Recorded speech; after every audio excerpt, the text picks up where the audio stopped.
All right, I want to talk about something that's brought a lot of fear into the Medicare space. There's already enough change as it is, but there's almost like this chicken little mentality right now, thinking that the sky's falling with MA.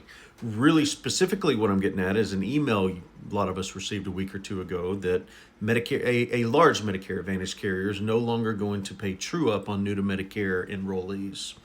Speaking of true up, I'll get to that in just a second, but let me clarify something.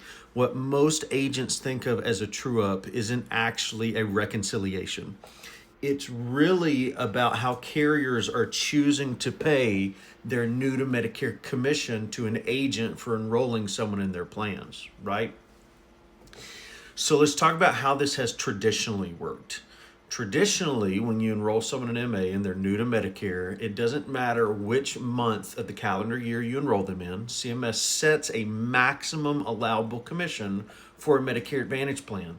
And for new to Medicare enrollments, carriers are allowed to pay the full annual amount. And up until now, almost always historically, at least every carrier I'm aware of, even if the member enrolls late in the year, like if you enroll someone for a December 1st or 12/1 effective date, the agent would still receive what's known as a true up or the full first year equivalent commission. So let's think about that for a second. What that means then is that the plan is only collecting 1 to 2 months of revenue, but they're paying the agent as if they had collected a full 12 months of revenue. So that gap there is what people are loosely referring to as a true up dynamic for the, at least for the agent.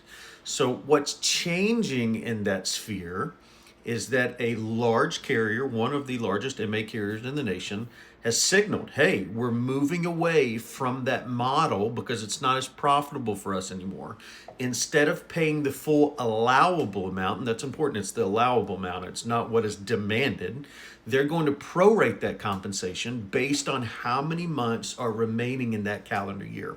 So if someone enrolls late in the year as a new to Medicare MA enrollee, the commission then will reflect the actual revenue window and not the full year like we've historically seen. So this is where it's going to get interesting then, because this isn't just a compensation change that's going to affect the agents.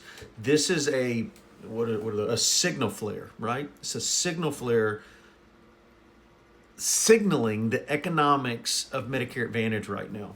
So for a long time, MA plans have been in this historic growth phenomena.